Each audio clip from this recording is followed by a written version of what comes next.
नमस्कार दोस्तों, सरकारी शिक्षिका यूट्यूब चैनल में आपका स्वागत है। तो दोस्तों, मैंने कल एईडीओ के लिए और बीपीएससी टीआरई 4 के लिए मॉडर्न हिस्ट्री के कुछ क्वेश्चन बताए थे और आज हम लोग उसको देखेंगे आगे, यानी आज पार्ट 2 है। तो दोस्तों, मैं पहले बता दूं कि मैं बीपीएससी टीआरई 3 में सिलेक्टेड हूँ और एक टीचर हूँ। तो मैं आपको एक अच्छी सलाह दूंगी। मेरी वीडियो को आप ज़रूर देखिए, आपको बहुत हेल्प मिलेगी। तो चलिए देखते हैं। हमारा पहला प्रश्न है कि किस यूरोपीय शक्ति द्वारा भारत से मसालों के निर्यात के स्थान पर कपड़ों के निर्यात को प्राथमिकता दी गई। तो हमारा आंसर हो जाएगा डचों द्वारा। इसके बाद अगला है, भारत के साथ व्यापार के लिए सर्वप्रथम संयुक्त पूंजी कंपनी किसने आरंभ की थी। तो भारत के साथ व्यापार के लिए सर्वप्रथम संयुक्त पूंजी कंपनी डचों ने प्रारंभ की थी। इसके बाद अगला है, वर्ष 1759 में बेदरा का युद्ध किन दो यूरोपीय शक्तियों के मध्य लड़ा गया। तो 1759 में बेदरा का युद्ध डच और अंग्रेजों के बीच लड़ा गया। इसके बाद अगला है, लंदन में ब्रिटिश ईस्ट इंडिया कंपनी के गठन के समय भारत का सम्राट कौन था। तो लंदन में ब्रिटिश ईस्ट इंडिया कंपनी के गठन के समय भारत का सम्राट अकबर था। इसके बाद अगला है कि ब्रिटिश सम्राट जेम्स प्रथम का दूत बनकर भारत में व्यापारिक कोठी स्थापित करने के उद्देश्य से जहांगीर के दरबार में आने वाला ब्रिटिश नागरिक कौन था। यानी जेम्स प्रथम का दूत बनकर भारत में व्यापारिक कोठी स्थापित करने के उद्देश्य से जहांगीर के दरबार में आने वाला ब्रिटिश नागरिक कौन था। तो ये था कैप्टन हॉकिंस। ये कब आया था। तो 1608 ईस्वी में इसने ही अस्थायी फैक्ट्री स्थापित की थी।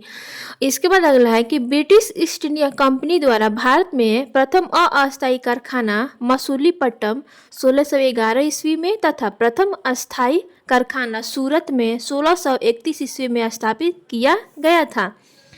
फिर से देखेंगे, ब्रिटिश ईस्ट इंडिया कंपनी द्वारा भारत में प्रथम अस्थायी कारखाना मसूलीपट्टनम 1611 ईस्वी में तथा प्रथम अस्थायी कारखाना सूरत में 1631 में स्थापित किया गया था। इसके बाद हम लोग अगला देखेंगे, ईस्ट इंडिया कंपनी के किस अंग्रेज गवर्नर को औरंगजेब द्वारा भारत से निष्कासित किया गया। ईस्ट इंडिया कंपनी के किस अंग्रेज गवर्नर को औरंगजेब द्वारा भारत से निष्कासित किया गया। तो इसका आंसर हो जाएगा सर जॉन चाइल्ड। इसके बाद हम अगला देखेंगे कि हैमिल्टन द्वारा सफल उपचार किए जाने के कारण किस मुगल बादशाह द्वारा ईस्ट इंडिया कंपनी के लिए वर्ष 1717 में महाअधिकार पत्र जारी किया गया। कि इसका आंसर हो जाएगा फारुखसियर। इसके बाद हम अगला देखेंगे, 1661 ईस्वी में इंग्लैंड के राजा चार्ल्स द्वितीय का विवाह पुर्तगाली राजकुमारी कैथरीन के साथ हुआ। चार्ल्स द्वितीय का विवाह राजकुमारी कैथरीन के साथ हुआ। इस अवसर पर पुर्तगालियों ने चार्ल्स द्वितीय को दहेज के रूप में बम्बई द्वीप प्रदान किया और 1668 ईस्वी में चार्ल्स द्वितीय ने 10 पाउंड वार्षिक किराया लेकर बम्बई ईस्ट इंडिया कंपनी को दे दिया। यानी इसे मिला शादी में और इसने इसे फिर से बेच दिया। इसके बाद हम अगला देखेंगे, प्रमुख शहरों के संस्थापक। एक तरफ है शहर और एक तरफ है संस्थापक। तो इसमें शहर में है कलकत्ता। कलकत्ता के संस्थापक कौन थे। तो जॉब चार्नोक। इसके बाद है मद्रास। मद्रास के संस्थापक कौन थे। Francis day. मद्रास के संस्थापक कौन थे। Francis day. इसके बाद है नई दिल्ली। तो नई दिल्ली के संस्थापक कौन थे। एडविन लुटियस व हर्बर्ट बेकर। एडविन लुटियस व हर्बर्ट बेकर। इसके बाद है बम्बई। बम्बई शहर के संस्थापक कौन थे। गेराल्ड अनंगियार। चलिए, इसके बाद हम लोग जब देखेंगे कि यूरोप वासियों के लिए सर्वप्रथम सोरा और अफीम प्राप्ति का मुख्य क्षेत्र क्या था। तो इसका आंसर हो जाएगा बिहार। तो दोस्तों, आपको वीडियो अच्छी लग रही है तो एक लाइक प्लीज़ ज़रूर करें और चैनल को सब्सक्राइब जरूर करें।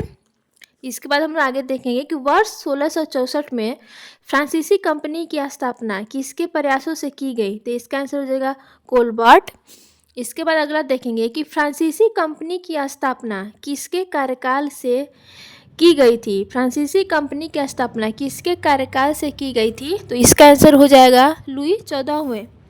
इसके बाद हम लोग देखेंगे फ्रैंक कैरो के द्वारा भारत में प्रथम फ्रांसीसी फैक्ट्री की स्थापना कहाँ की गई थी? फ्रैंक कैरो के द्वारा भारत में प्रथम फ्रांसीसी फैक्ट्री की स्थापना कहाँ की गई थी? सूरत में 1668 ईस्वी में। इसके बाद हम लोग आगे देखेंगे फ्रांसीसी गवर्नर डुप्ले ने पहली बार भू क्षेत्र अर्जित करने के उद्देश्य से भारतीय राजाओं के विवादों में भाग लेने की नीति आरंभ की। फ्रांसीसी गवर्नर डुप्ले ने पहली बार भू क्षेत्र अर्जित करने के उद्देश्य से भारतीय राजाओं के विवादों में भाग लेने की नीति आरंभ की थी। फ्रांसीसियों द्वारा पोर्ट लुई नामक किला कहाँ बनाया गया? तो फ्रांसीसियों द्वारा पोर्ट लुई नामक किला कहाँ बनाया गया? तो पांडिचेरी में। इसके बाद आगे देखेंगे पांडिचेरी का प्रथम फ्रांसीसी गवर्नर कौन था? तो पांडिचेरी का प्रथम फ्रांसीसी गवर्नर कौन था? तो फ्रांको मार्टिन। पांडिचेरी का प्रथम फ्रांसीसी गवर्नर कौन था? तो फ्रांको मार्टिन। इसके बाद आगे देखेंगे पुर्तगालियों को सौली के स्थान पर किस अंग्रेज अधिकारी ने पराजित किया? तो पुर्तगालियों को सौली के स्थान पर किस अंग्रेज अधिकारी ने पराजित किया? तो इसका आंसर हो जाएगा थॉमस वेस्ट। Thomas waste. इसके बाद आगे देखेंगे वांडीवास के युद्ध में 1760 में अंग्रेजों ने किसे पराजित किया? तो वांडीवास के युद्ध यानी 1760 में अंग्रेजों ने फ्रांस को पराजित किया।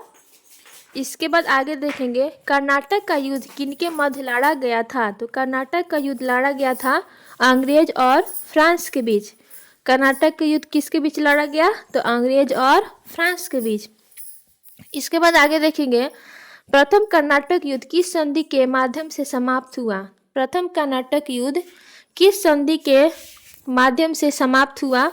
तो एक्स-ला-सैलेब की संधि 1748 ईस्वी में। प्रथम कर्नाटक युद्ध किस संधि के माध्यम से समाप्त हुआ? तो एक्स-ला-सैलेब की संधि 1748 ईस्वी में। इसके बाद ये प्रमुख कर्नाटक युद्ध है, इसे हम लोग देख लेंगे। पर एक तरफ है क्रम, एक तरफ है प्रमुख कारण, एक तरफ है संधि और एक तरफ है परिणाम।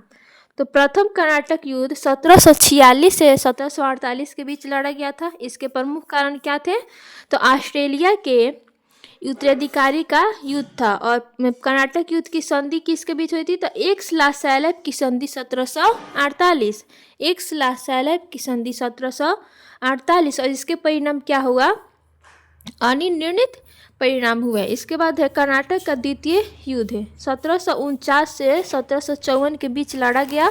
और इसके प्रमुख कारण क्या थे? तो कर्नाटक के उत्तराधिकार का युद्ध था और इसके संधि हुई थी पांडुचेरी की संधि हुई। इस युद्ध के पश्चात पांडुचेरी की संधि हुई थी 1755 ईस्वी में।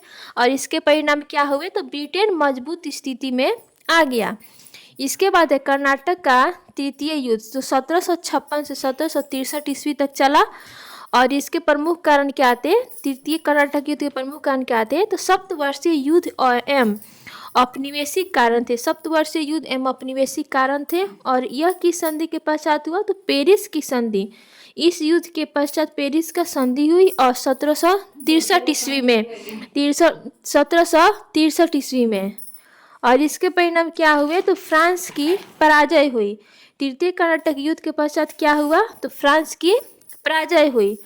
और इस एक लास्ट क्वेश्चन क्या है कि अंग्रेजी कंपनी का नाम governor and company of merchant of London trading in to the East Indies रखा गया।